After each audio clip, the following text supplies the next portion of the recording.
7.8기 무슨 뜻인지 여러분 잘 알고 계실 겁니다. 7번 넘어지고 8번째 일어서다 라는 뜻이죠.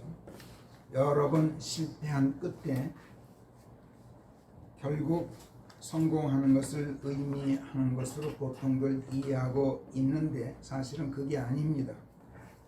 실패에 실패를 거듭하면서도 포기하지 않고 계속 노력해서 끝내는 성공을 거둔다, 이런 뜻이에요. 그러니까 7번 넘어진 끝에 겨우 8번째 성공했다, 이런 말이 아니라 7번 넘어져도 포기하지 않았다. 그리고 끝내는, 계속 노력하는 끝에 끝내는 성공했다. 성공을 거둔다, 이런 뜻이에요. 그래서 성공하지만 7.8기 해서 거둔 성공, 이게 진짜 값진 성공이고, 또 그렇게 노력한 끝에 거둔 성공이기 때문에 다시는 넘어지지 않는 영원한 궁극적인 성공이 바로 7.8기에서 거둔 성공입니다. 공교롭게도 매우 성경적인 말이기도 합니다. 7이란 수, 8이란 수. 우리가 다 배웠죠. 성경에서 7이라는 수는 옛 것을 다 이루고 종료하는 것을 끝내요. 완전수라고 보통 이렇게 해석하는데 완전수보다는 의미가 틀려요. 모든 것을 완료한 걸 말해요. 끝내는 수예요. 7은. 그 다음에 8이라는 수는 새로운 시작, 이것을 나타내는 숫자예요.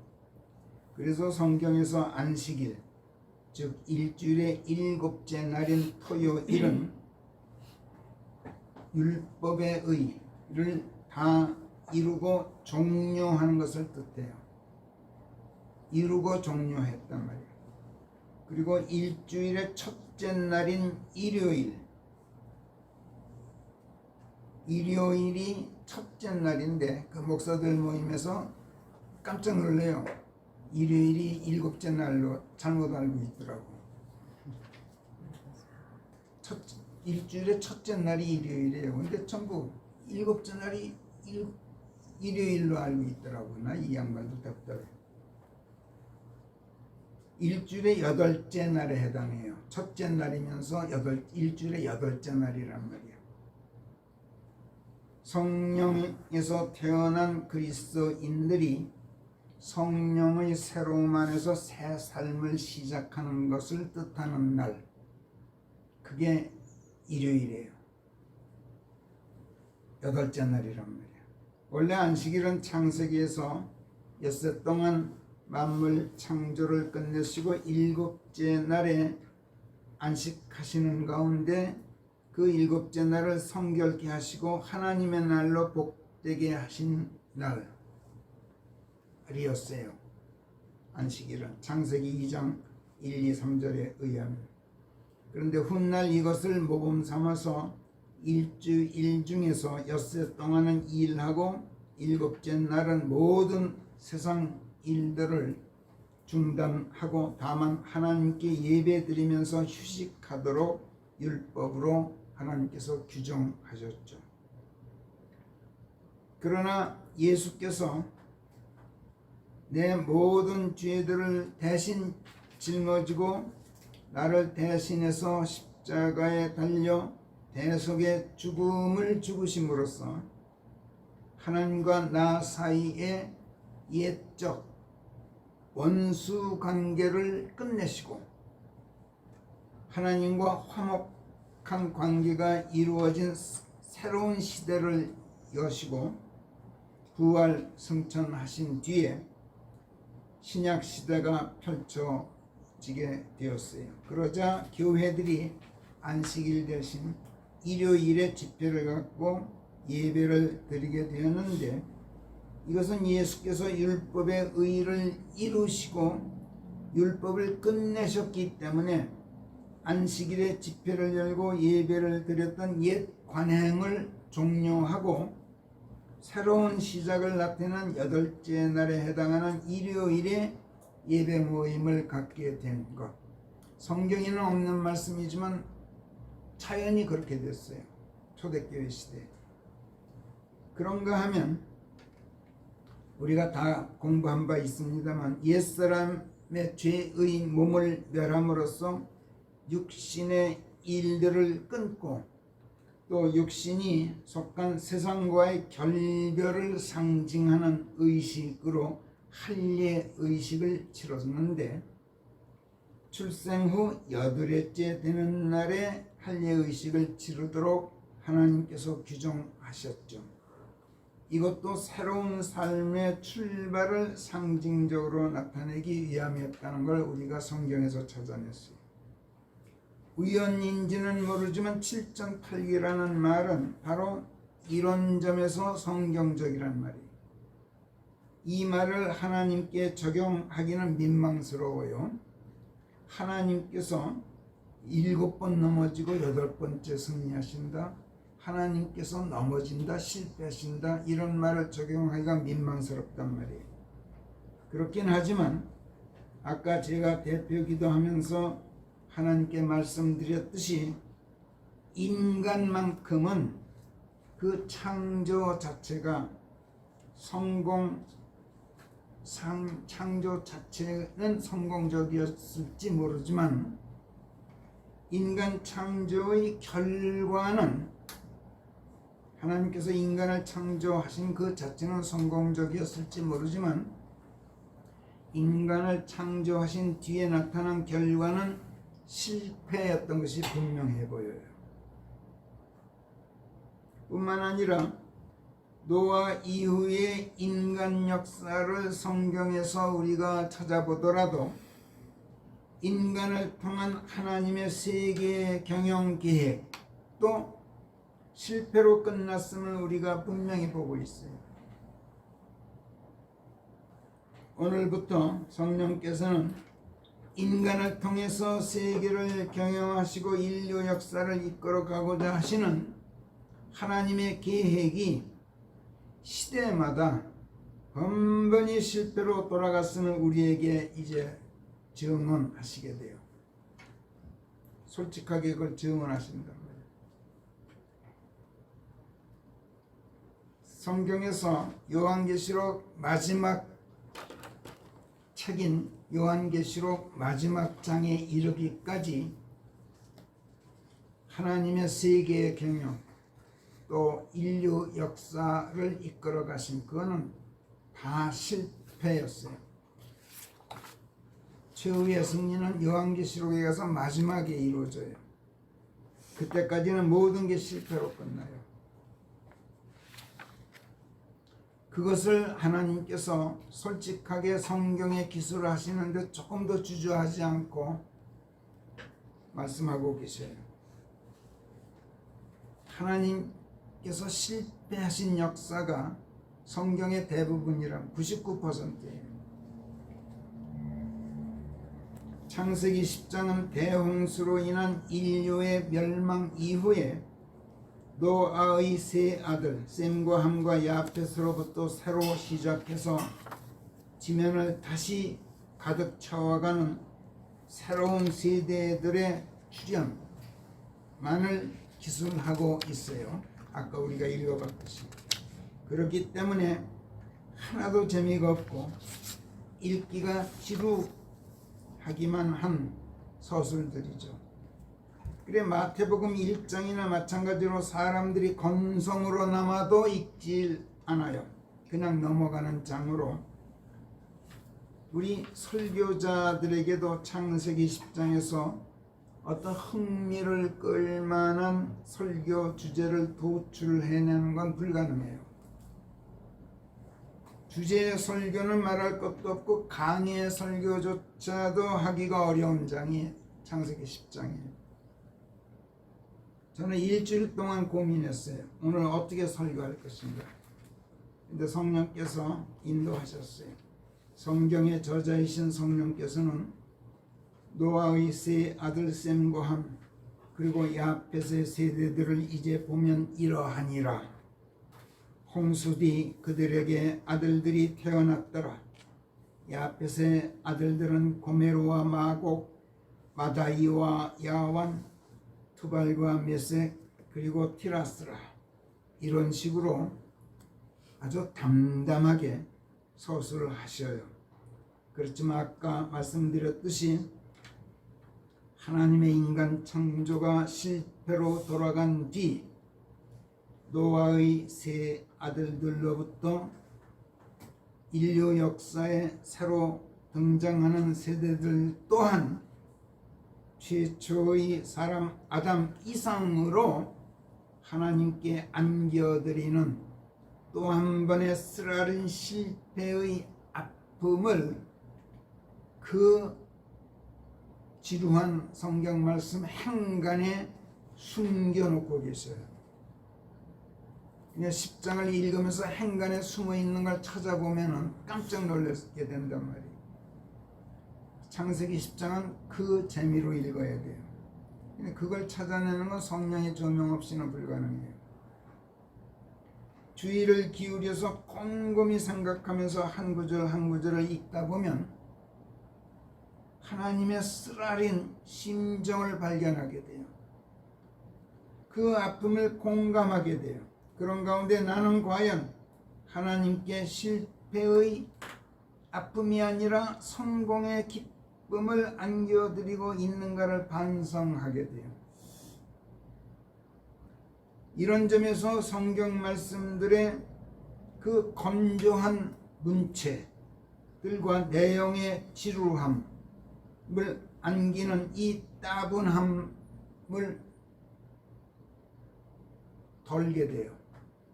창세기 10장이나 마태복음 1장을 읽으면서도.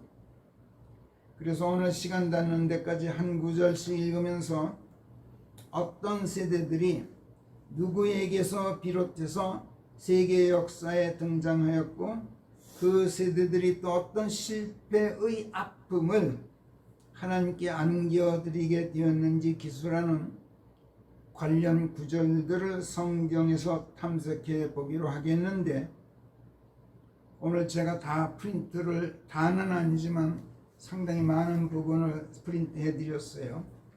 그거를 보면서 아까 찬송가들에 대한 설명으로 시간을 많이 썼기 때문에 오늘은 많은 시간을 할애할 수는 없겠습니다만 어쨌든 시간 닿는 데까지 한번 탐색해 보기로 해요. 창세기 10장 1절 다시 보면 노아의 세 아들 셈과 함 그리고 야펫의 세대들을 이제 보면 이러하니라. 홍수 뒤 그들에게 아들들이 태어났더라. 지난주에도 말씀드렸습니다만 노아의 세 아들들 가운데 맏 아들은 야펫이에요. 둘째가 셈이고 함이 막내예요. 그런데도 성경이 노아의 세 아들들을 이야기할 때는 언제나 셈과 함과 야펫 이런 순서로 언급합니다. 그 이유는 하나님께서 노아의 세 아들들 중에서 셈의 후손을 인류 역사를 이끌어가는 주류 백성, 주류 민족들로 선정하셨기 때문이고, 함을 셈 다음에 언급하는 이유는 인류 역사상 셈의 후손들을 하나님의 면전에서 타락시킨 종족들이 바로 함의 후손들이기 때문이에요. 셈을 타락시킨 종족은 함의 자손들이에요. 특히 가나안 7족속, 가나안 7족속이라 한번 그 프린트를 한번 보세요. 제가 드린 거. 함의 기보를 한번 보세요. 두 번째. 네. 여기 보면은 네 번째 카나안, 네 번째 아들이 카나안이에요. 함의 네 번째 아들이.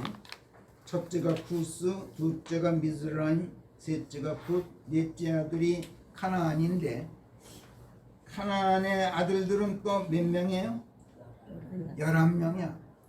근데 성경에 보면 가나안 족속 7족속으로 돼 있죠. 그 이유는 7번 아르케족부터 하마스족 요 7, 8, 9, 10, 11을 가나안족으로 얘기해요.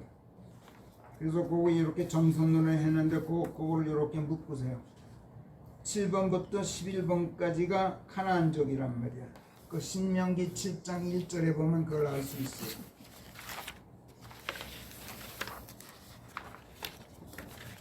근데 이것도 제대로 찾아낸 성경 주석자들이 없더라고.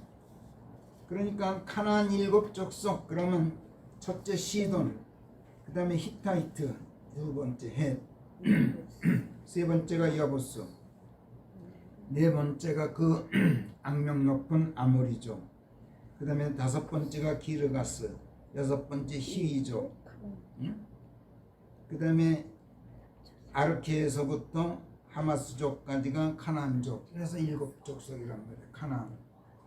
여기에 하마스족, 하맛이라고도 하고 하마스라고도 해요.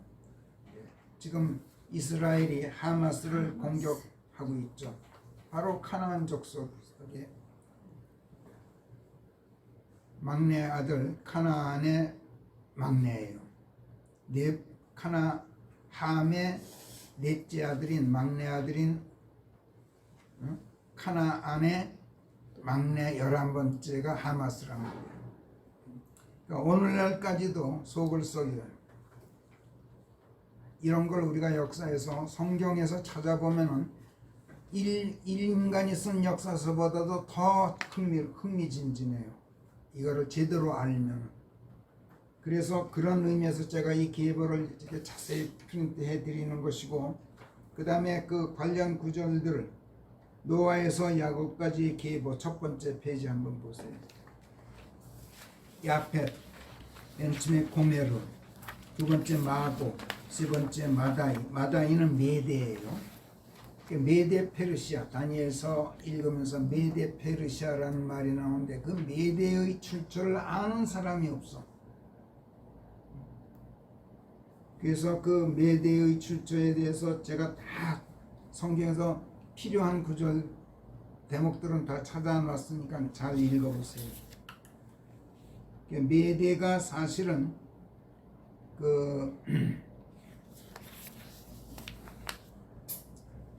나중에는 메데 페르시아가 나중에는 페르시아로 메데가 사실은 페르시아보다 더 강성한 왕국이었어요. 그런데 다리오 왕 때 페르시아가 더 힘을 얻어서 메데라는 이름이 결국은 끝나게 돼요. 그런 역사가 있어요. 그것도 성경에 보면 나타나는데, 그러니까 맨 처음엔 메데 페르시아였다가 나중엔 페르시아 메데로 순서가 바뀌어요. 주종이 바뀌어요. 항상 메데 페르시아는 나중에는 페르시아 메데 이렇게 바뀐단 말이에요. 이것도 주의에 읽어야 그런 걸 찾아낼 수 있어요. 참고로 말씀드렸어요. 자, 이렇게 함의 종족은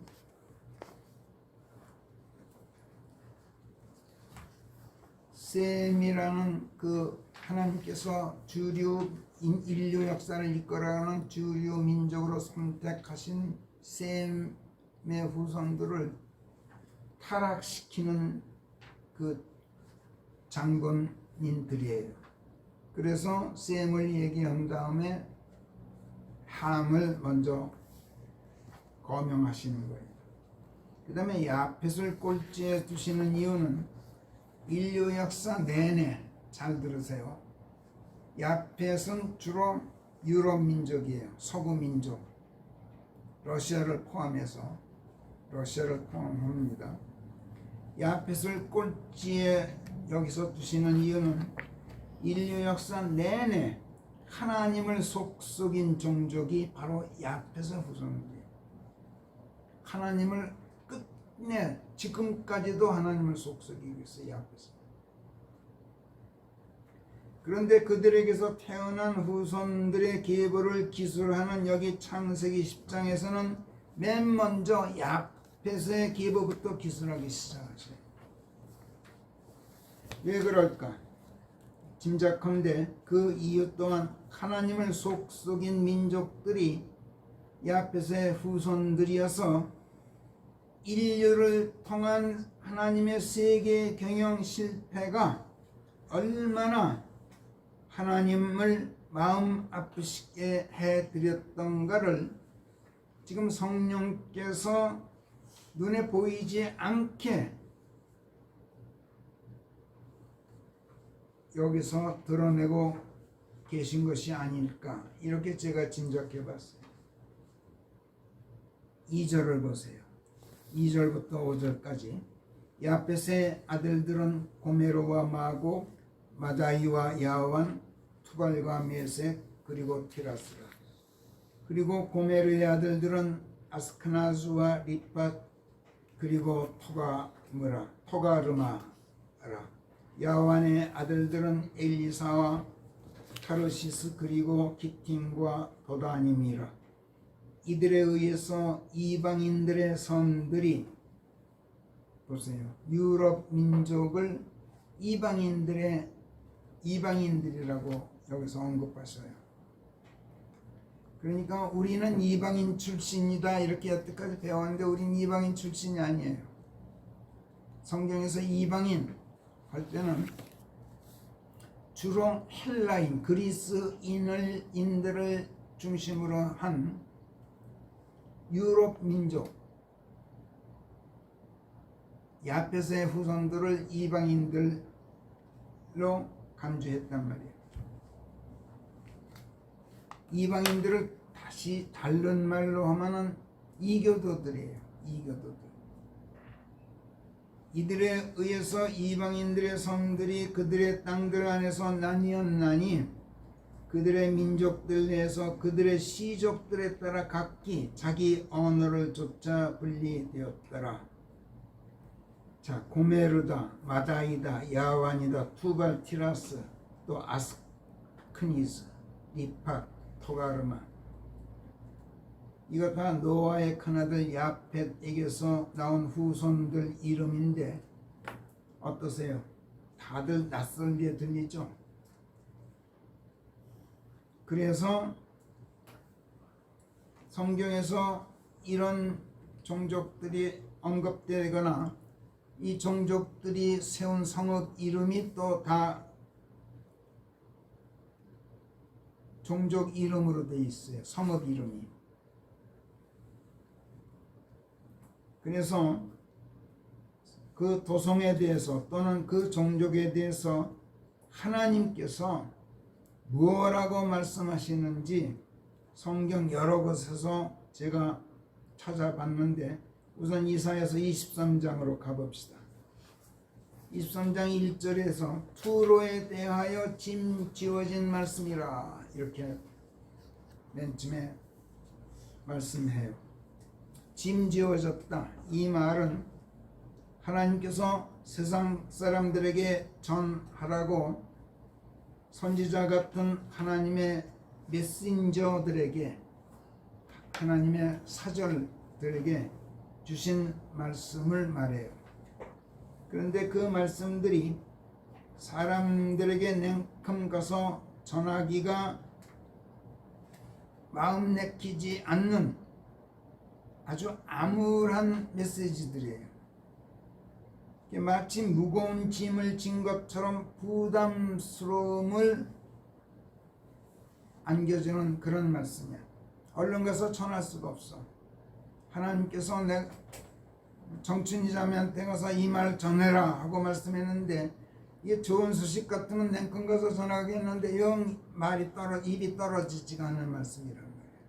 그래서 짐지어진 말씀이라 이렇게 말씀하고 있는 거예요. 1절에서 투로에 대해서 하나님께서 가서 전해라 이렇게 하신 말씀이 투로 사람들이 들을 때 결코 관광 소식이 아니라는 것을 우리가 알 수 있어요. 계속해서 너희들 타르시스의 배들아 목 놓아 울라. 그것이 폐허가 되어서 투로가 폐허가 되어서 집도 없고 들어가는 길도 없음이니 키팀 땅에서 그 소식이 들려와 사람들에게 다 드러났느니라. 이게 무슨 말이냐면 투로는 여러분들 잘 아다시피 팔레스타인 서북부 제일 서북부 그 주중의 해안가는 시돈이 서북부에 있어요. 그리고 그 아래에 약 한 35km 남쪽으로 투로라는 그 해안 도시가 있는데 지중해 연에 있는 항구 도시죠. 스페인의 타르시스는 스페인이에요. 타르시스 또는 키팀 이거는 키프로스를 말해요. 섬이죠. 지중해에 있는 섬 키프로스. 스페인의 타르시스니 키프로스의 키팀이니 하는 야완의 아들들이에요. 제가 도표 드린 거 보면은 야완 야벳의 넷째 아들 야완 나오죠. 그 야완 중에 1, 2, 3, 4 세 번째가 키팀이고 두 번째가 타르시스죠. 그렇죠? 그러니까 타르시스니 키팀이니 하는 야완의 아들들 또 다른 야벳의 후손들이죠.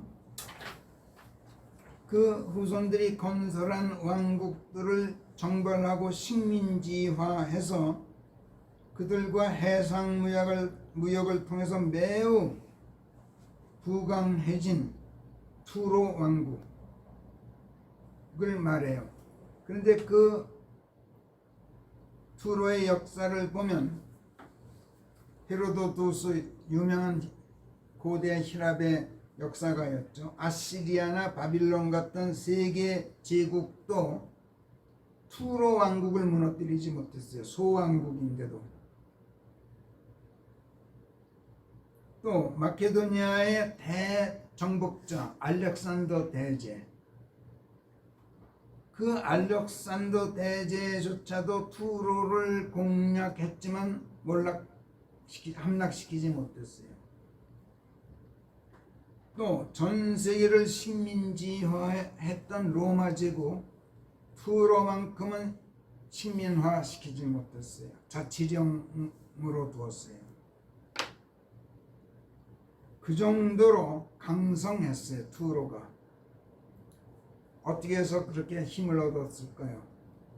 해상무역으로 아주 부유했어요. 돈을 긁어모았어요.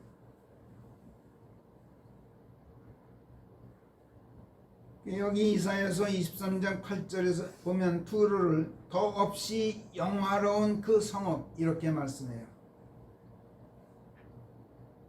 그런데 그 영화로운 성읍이 어떻게 돼서 폐허가 되어서 집도 없고 들어가는 길도 없게 되었다는 소식이 키프로스로부터 키팀으로부터 들려와요. 바다 한가운데 있는 섬에서 들려와요. 그러니까 투로와 해상무역을 하던 타르시스의 선박들이 그 소식을 듣고 타르시스 사람들이 야 이거 큰일 났구나. 투로와 장사를 해서 예를 들어 보겠어요. 우리가 가까운 중국하고 무역해서 지금 중국과 미국하고 무역해서 우리가 이만큼 부강해졌어요. 우리나라가. 그런데 갑자기 미국이 망했어. 중국도 망했어. 그러면 어떻게 돼요? 우리의 앞길이 막막해지죠. 지금 그걸 얘기하는 거야. 그래서 너희들 타르시스의 배들아, 투로와 해상무역으로 너희들이 지금까지 먹고 살았지. 이제는 글렀어. 목 놓아 울어라. 왜? 그것이 폐허가 되어서 너희가 거래 상대국인 그 투로가 폐허가 되었다. 이제 집도 없고 들어가는 길도 없게 되었다. 그 소식이 kittim 땅에서 들려와서 세상 사람들이 다 알게 되었다. 지금 그 얘기란 말이에요. 이 말씀 제대로 주석한 책 여태까지 전 못 봤어요. 그냥 혼란스럽게 그냥 주석해놨어요. 로크만 목사조차도. 그 다음에 2절 보세요. 너희들 바닷가 거민들아 입을 다물라. 바닷길을 건너다니는 시돈의 장사꾼들이 너를 가득 채워 놓았느니라. 자, 시돈은 투로와 함께 해상무역으로 또 부유한 그런 강성한 왕국이었는데 투로의 최대 경쟁자였어요. 그런데 이 시돈의 장사꾼들이 투로의 장사꾼들이 해상무역으로 바다를 떠도는 동안에 투로를 밀려 들어와 가지고 투로를 시돈 장사꾼들이 장터를 만들어서 투로에서 돈을 긁어 모으고 있는 거예요.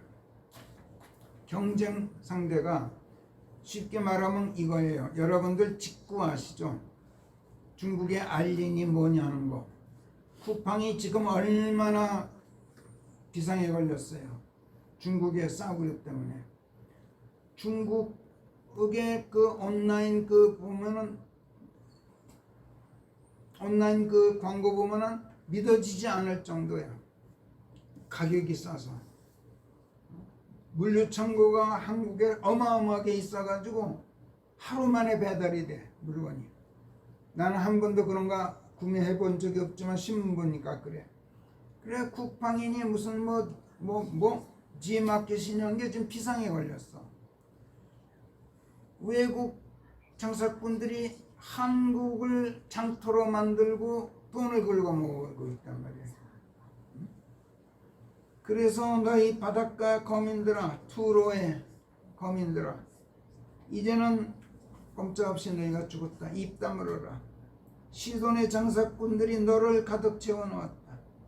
3절. 그래서 그녀가 민족들의 장터가 되어 있는 것인즉, 투로가 우선 타르시스니 키티민이 한 사람들이 장사 상대를 장터로 만들었는데 이제 시돈마저 들어와서 점령하고 있어. 큰 물들이 실어 나르는 시호루의 시. 여기서 큰 물은 나일강을 말해요. 시호루의 시. 나일강 유역의 곡식. 그 비옥한 나일강 유역에서 생산되는 곡식. 그 강의 수확물, 그 곡식이 시돈이 그 곡식을 들여다가 투로에 풀어놓고 수입을 올리고 있단 말이야. 시돈이 누굽니까? 함의 넷째 아들 카나안의 첫째 아들이에요. 시돈이. 그들은 투로 북쪽 약 35km 지중해 연안 최대의 무역강 시돈 성읍을 건설했어요. 모든 면에서 투로와 경쟁 관계에 있는 투로의 최대 라이벌이었어요. 그런데 투로의 상인들이 아까 이미 말씀드렸습니다만 바다에 나가 해상무역으로 장사하기 바쁜 사이에 시돈의 장사꾼들이 투로에 밀려 들어와서 시호르의 시, 즉 큰 물들인 이집트 나일강 유역의 곡식을 들여다 장사판을 벌리고 투로의 돈을 쓸어 담고 있단 말이야. 그러니 투로가 볼 때 이거는 분명 좋지 않은 소식이죠. 왜 이런 좋지 않은 상황이 벌어졌을까? 하나님께서 투로, 즉 야펫의 후손들을 바라가고 계신 거였죠. 왜 응징하십니까? 그걸 알자면 에스겔서 28장으로 또 가봐야 돼요. 에스겔서 28장은 사탄을 하나님께서 지탄하시는 유명한 장이에요. 그런데 에스겔서 28장에서 하나님께서 에스겔 선지자더러 인자야 투로의 군주에게 이것을 말하라 이렇게 선포하셔요. 투로가 사탄의 예표였던 거예요. 주 하나님이 이같이 말하노라. 네 마음이 높아져서 네가 말하기를 내가 바다 한가운데 하나님의 자리에 앉아 있나니 내가 신이라 하였느니라. 사탄이 아니면 이런 말 못하죠.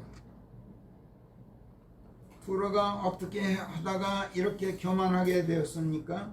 4절에 보면은 네 지혜와 네 명철을 가지고 네가 부를 얻어 네 보고에 은금을 쌓았느니라.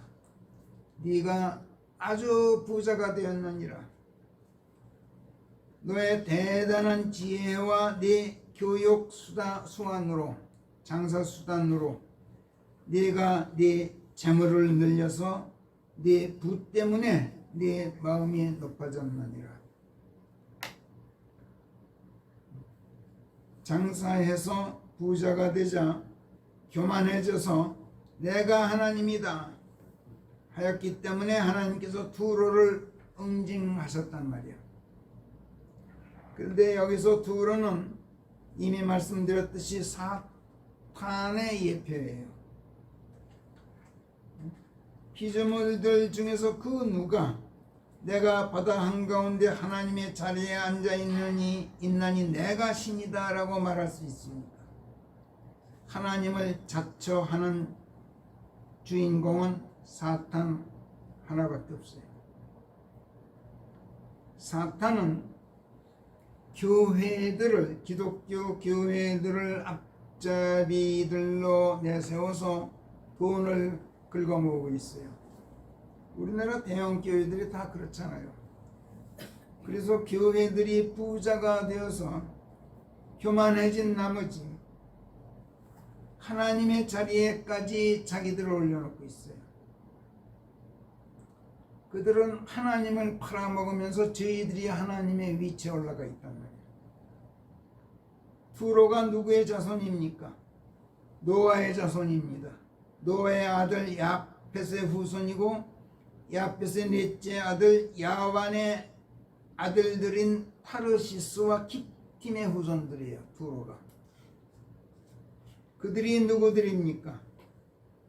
하나님께서 복되게 하시고 번성토록 하신 민족들이고 그 민족들이 건설한 부유한 성읍이 투로였어요. 자, 그런데 하나님께서 바라셔요. 하나님께서 응징하지 않을 수 없을 만큼 교만해졌어요. 우리가 여기서 무엇을 봅니까? 인간들을 통한 하나님의 세계 경영 계획이 또다시 실패로 돌아간 것을 보고 있어요. 그렇지 않습니까? 하나님께서 복되게 하시고 번성토록 하셨는데 그 종족을 하나님께서 응징하고 멸하시지 않을 수가 없게 되었으니 하나님께서 실패하신 거 아니에요. 사실은 인간들이 하나님께 실패를 안겨드렸지만 어찌됐든 하나님의 계획이 실패로 돌아갔단 말이에요. 그럼 또 투로를 응징하시는데 사용된 시도는 어떻습니까? 시도는 하나님께 성공을 안겨드렸던가요? 이사야서 23장으로 돌아가서 4절을 보세요. 오 시도나 너는 부끄러워하라고 말씀하신다. 왜? 하나님께서 시돈 보고 시돈을 사용해서 투로를 지금 응징하시는데 시돈아 부끄러워하라 이렇게 말씀하신다. 왜? 바다의 성체가 즉 시돈이 투로처럼 장사해서 돈 많이 벌어 배가 부르자 요즘 대한민국 이 나라 백성처럼 인구 절벽에 이르거나 말거나 나라가 소멸되거나 말거나, 그 다음 보세요. 나는 상고를 치르지도 않고 자식들을 낳지도 않으며 젊은 사내들을 길러내지도 처녀들을 양육하지도 않는다 하면서 요즘 이 나라 실태가 그렇잖아. 시집장가도 안 가, 자식도 안 낳아, 산고 치르기도 싫어해. 그러면서 자기 안락만 추구해요. 자식 낳기 귀찮아 한단 말이야. 그러니 자식만이 낳고 번성하라 하신 하나님의 명령은 안중에 있을 리가 없죠. 그러다가 어떻게 됩니까? 5절 보세요. 이집트가 하나님의 응징으로 망했다는 소식을 듣고 심히 괴로웠듯이 투로가 또 하나님의 징벌로 망해가고 있다는 소식에 심히 마음 아파하리라. 시돈도로 하는 말이야. 너 이집트가 망했다는 소식 듣고 겁이 덜컥 났지. 거기에다가 투로가 또 그렇게 됐다는 소식 듣고 너 마음이 아팠지. 이제는 네 차례야. 왜? 자식 이제 돈 많이 벌어서 배가 부르게 되자 이제 자식 낳는 것도 귀찮아해.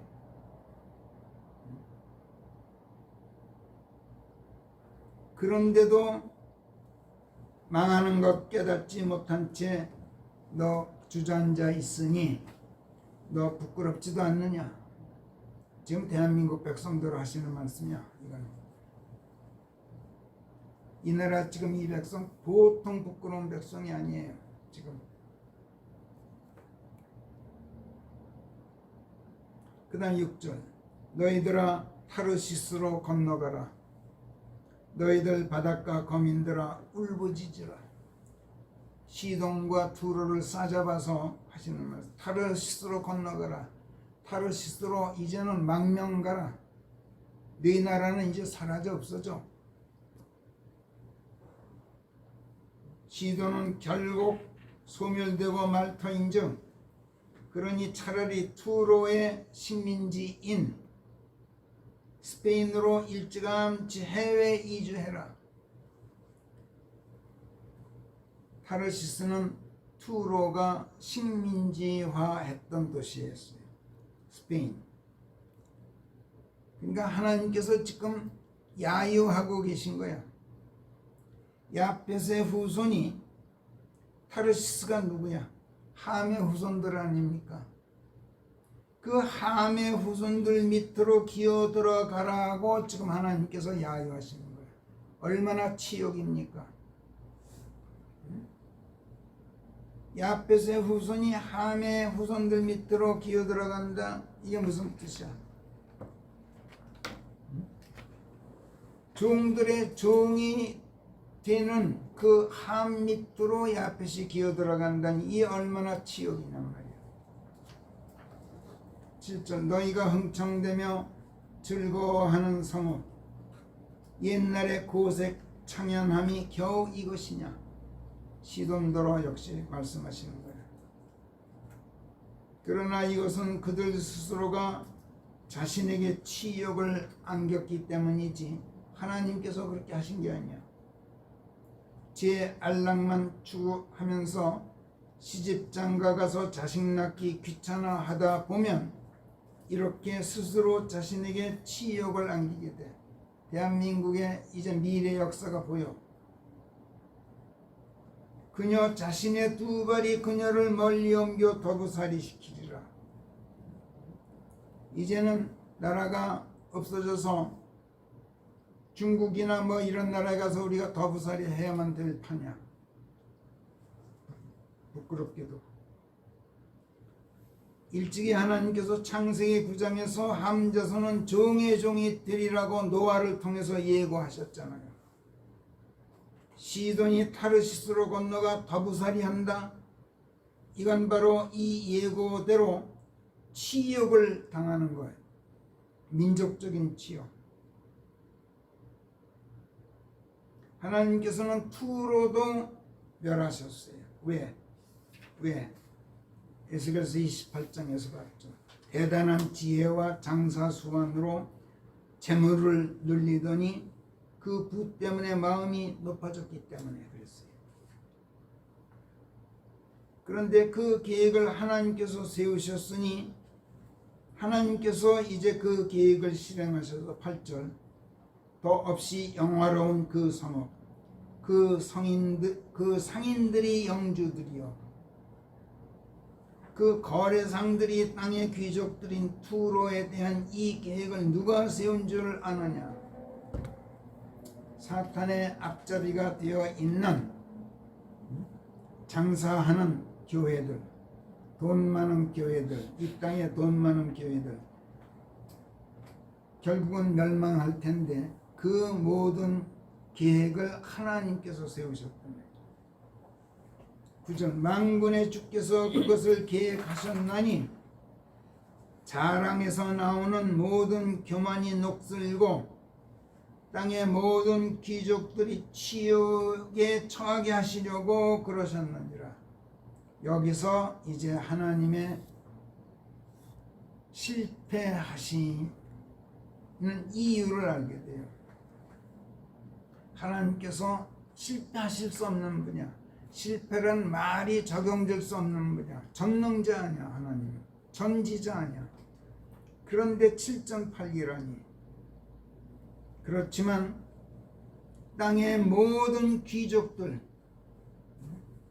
그 교만한 자들이 치욕에 처하도록 하시려고 스스로 실패를 자초하고 계신단 말이에요. 하나님께서 노아와 그의 아들들을 복되게 하셨을 때는 그들을 치욕에 처하게 하실 생각이 없으셨어요. 그러나 지금 하나님께서는 그들의 후손들을 치욕에 처하고자 하셔요. 돈에 눈이 멀고 타락해서 교만해졌을 뿐만 아니라 자식 낳고 번성하라는 하나님의 명령이 안중에도 없게 되었기 때문에 그래요. 자, 그렇다면 하나님께서는 당신께서 복되게 하신 사람들을 복되게 하신 대로 이끌어 가시는데 실패하신 게 분명하잖아요. 하나님께서 투로에 대하여 에스겔서 27장에서 4절부터 보면 네 지경들이 바다 한가운데인데 너를 세운 자들이 네 아름다움을 완성해 놓았느니라. 페르시아와 루드와 붓 사람들이 네 군대 안에서 네 전쟁 용사들이 없나니 투로가 용병을 외국인들을 용병으로 군대를 편성했어요. 그들이 네 안에서 방패와 투구를 걸어도 네 아름다움을 그들이 과시하였느니라. 이건 나라가 망할 징조죠. 여러분, 우리나라 어떻습니까? 이제 군대에 징집할 청년들의 수가 너무 없어져서 10년 뒤에는 20만 군데도 유지하기가 어렵게 됐어요. 그러면 어떻게 돼요? 북한하고 대결하려면 외국에서 용병들을 들여와야 돼요. 이거 나라 망할 징조 아닙니까?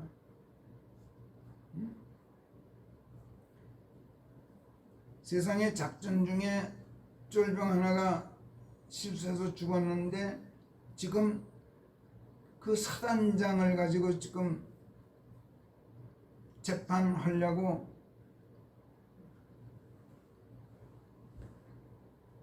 뭐 공수처인가 뭔가 거기서 지금 야단법 쓰고 야단이 무슨 뭐 특검을 하는 야단법. 이 나라가 망할 징조야.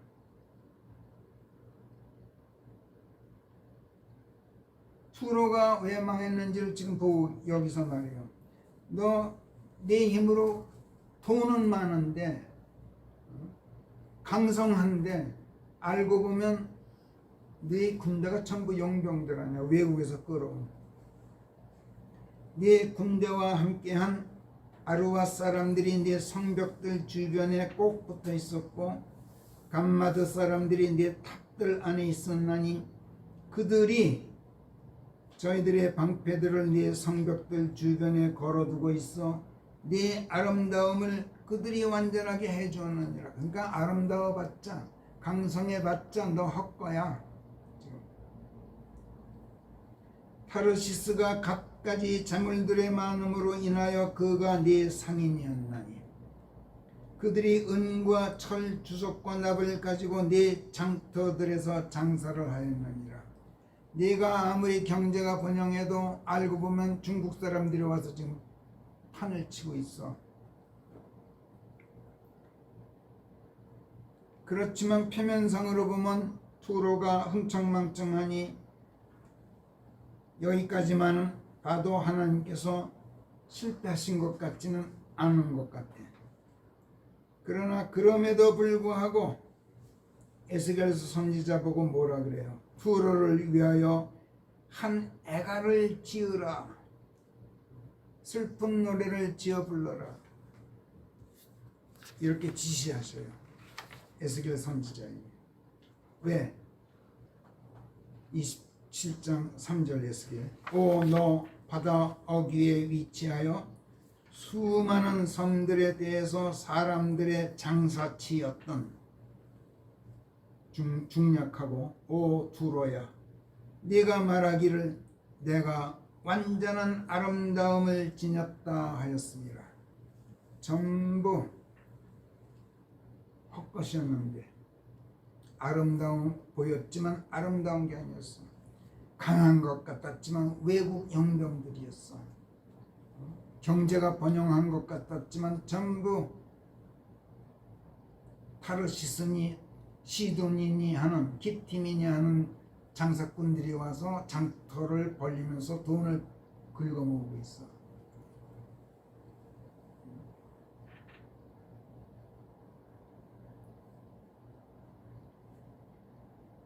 그런데 그걸 네가 깨닫지 못해. 그래서 투로를 위해서 애가를 지으라.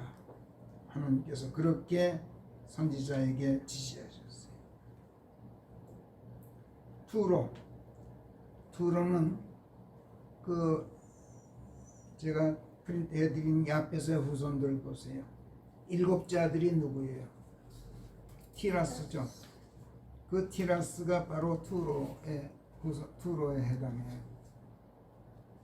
하나님께서는 야벳의 아들들 중 막내인 티라스의 후손들을 앞세운 세계 경영에서 실패하셨어요. 투로가 그렇게 강성하고 번성하고 그 아름답게 보였지만 결국은 실패였단 말이에요. 여러분, 전지전능자께서 실패하신다니 참 놀랍고도 이상하지 않습니까? 이상하고 놀라운 정도가 아니라 부끄럽기까지 한 일이죠. 하나님께서 실패하신다니.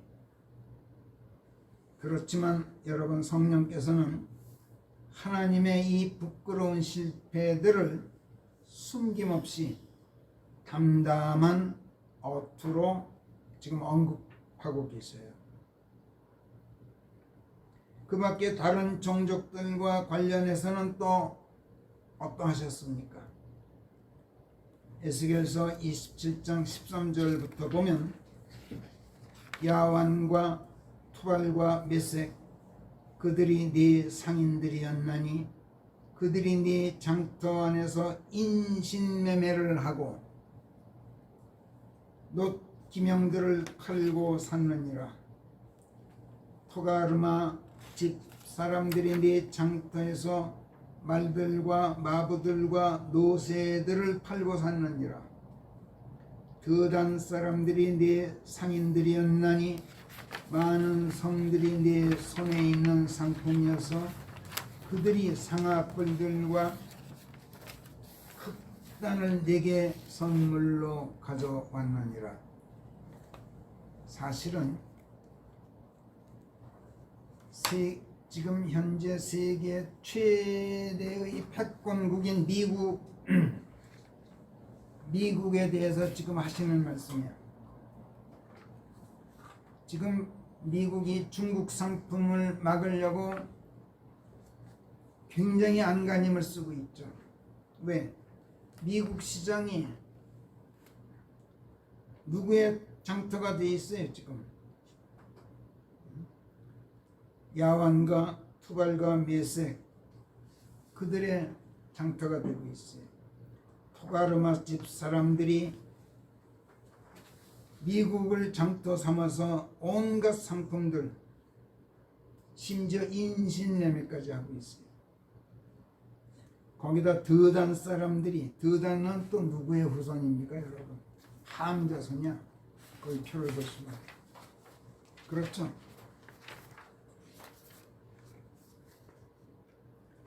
투르를 장터로 삼고 상업활동을 하던 야완, 투발, 메색, 토가르마 사람들은 모두가 야펫의 자손들인데 여기에 또 함 자손인 드단이 가세해요.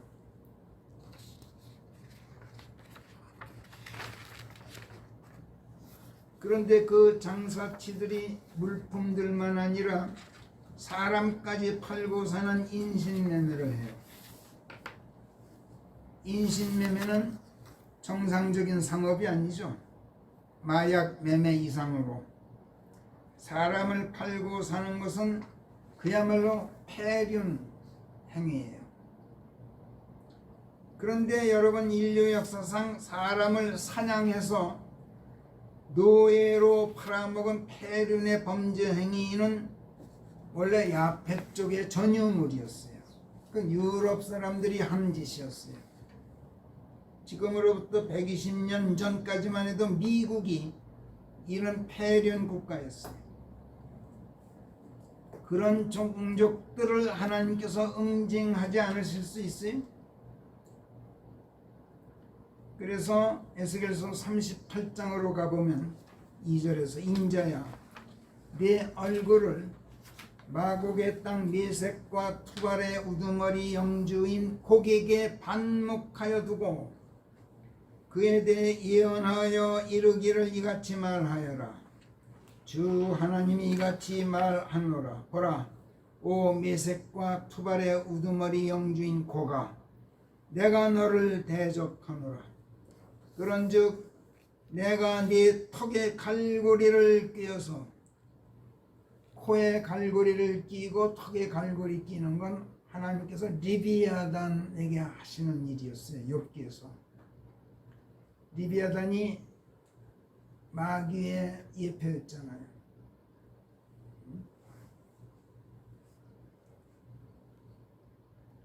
너를 돌려 세우겠나니 너와 네 모든 군대 말들과 기병들 갖가지 무장을 갖추고 있는 모든 자들, 곧 큰 방패 작은 방패를 들고 칼을 휘두르는 큰 무리인 모든 자들을 내가 앞으로 끌어내겠노라. 그들과 함께한 페르시아와 에디오피아 그리고 리비아 등 방패를 들고 투구를 쓴 그들 모두를 또한 그리할 것이요, 고메르와 그의 모든 일당들 북녘 끝머리에 있는 토가르마의 집과 그의 모든 일당들, 그리고 너와 손잡은 많은 자들을 그렇게 하리라. 전부 다 야펫의 자손들이야. 그리하여 네가 내 백성 이스라엘로 쳐들어와서 그 땅을 구름처럼 덮게 되리라. 그 일이 마지막 날들에 있게 되리니 내가 너를 데려와 내 땅을 치도록 하는 것인즉, 하나님께서 이스라엘을 또 치셔요. 이스라엘은 셈족의 대표 민족입니다. 하나님께서 인류 역사를 이끌어가는 주류 백성으로 선정하신 셈 종족의 주인공이 유대 민족이에요. 그런 민족을 쳐요. 하나님께서 누굴 데려다가 지금 언급한 그런 야페 족들을 다 데려다가 오 고가 이것은 그들의 목전에서 내가 네 안에서 성결하게 될 때 이방이 나를 알도록 하려는 것이라. 참 묘한 말씀이죠. 이스라엘을 치시는데 그 하나님을 역사적으로 끝끝내 지금까지 속썩이는 야페 쪽 속속을 데려다가 이스라엘을 치셔요. 하나님의 백성이. 그걸 보고 야페 족속이 뭘 느껴요? 야, 하나님께서 당신의 백성까지도 치시는구나. 우리를 데려다가. 히틀러 군대를, 나치 군대를 데려다가 유대인들을 치셨잖아요. 그걸로 끝나는 게 아니야. 지금 앞으로도 아직도 멀었어. 이걸 보고 이방 족속들이 깨달아요. 하나님께서 당신의 백성마저도 이렇게 치시는데 우리는 어떨까? 이걸 깨닫게 하려고. 그래서 하나님은 이런 분이로구나. 이렇게 나를 알도록 하려고 그러신다는 거예요. 이어서 에스겔서 39장으로 넘어가서 그러므로 너 인자야 고개에 대적하여 다음과 같이 말하라. 주 하나님이 이같이 말하노라. 보라 메섹과 투발의 우두머리 군주인 오 고가. 곡과 마곡이 얼마나 속을 썩이느냐면 천년왕국이 끝나고 마귀가 구덩에서 다시 올라오잖아요. 그리고 지상 재림하신 예수님의 군대 우리들과 마지막 전쟁을 치를 때 마귀가 어떤 종족을 미혹하고 그들을 끌어들여서 우리와 대적하게 됩니까? 곡이에요. 곡과 마곡. 그 나중에 요한계시록 그 인용한 말씀이 나올 거예요.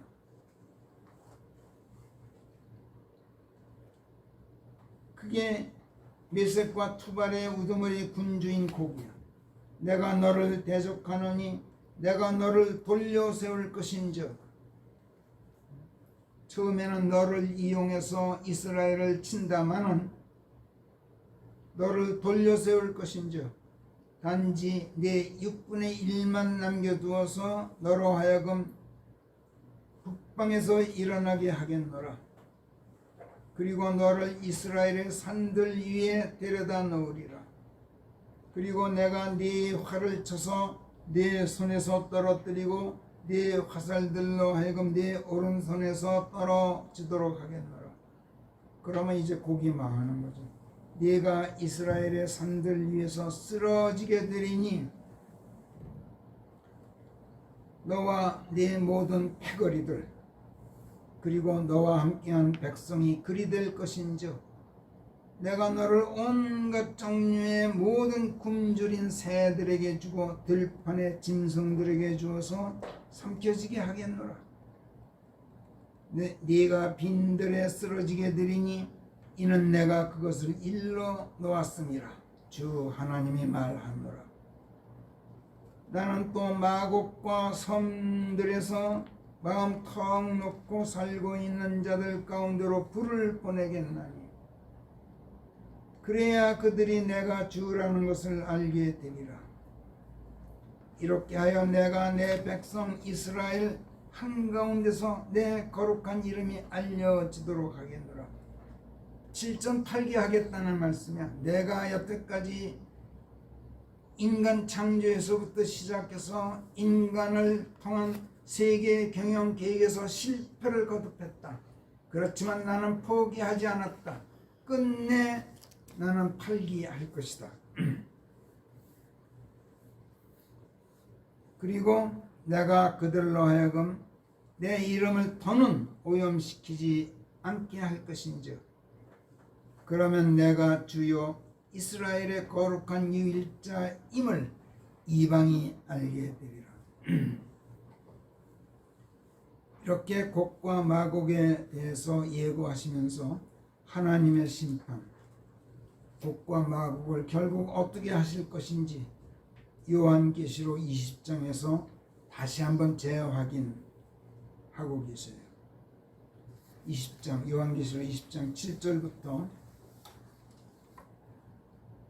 보면, 그리고 그 천년이 지나고 나면 보세요. 천년 왕국 시대가 끝났어요.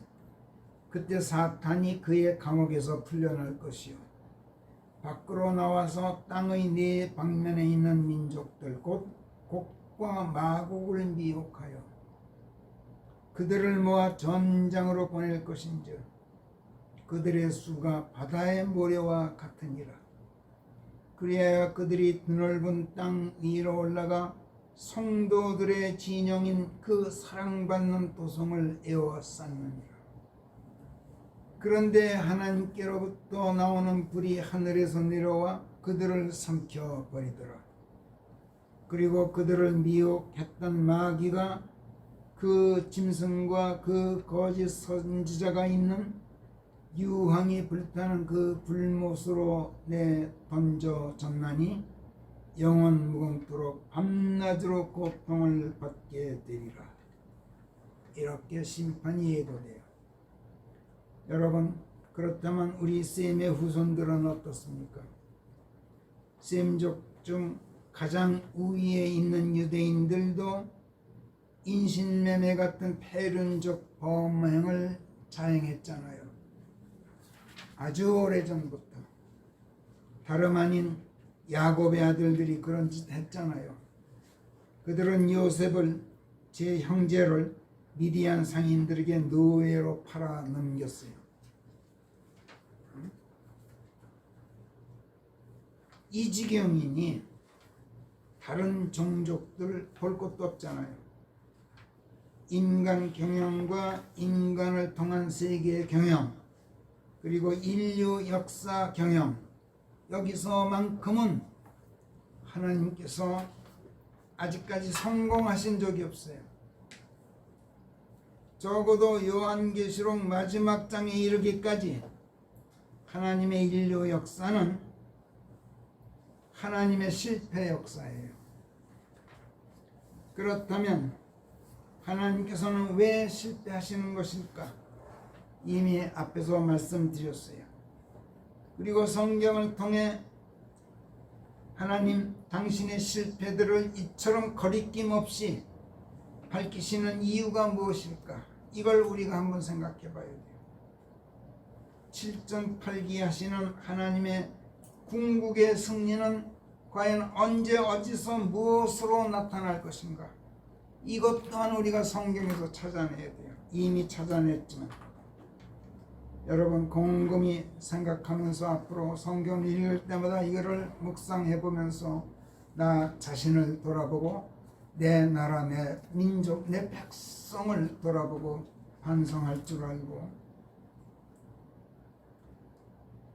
대중을 상대로 우리가 연설하고 강연하면서 외치기에는 없더라도 내 친구 한 사람에게라도 성경이 예고하는 이 진실들을 이야기할 수 있는 우리들이 되어야 하겠어요. 기도하겠습니다.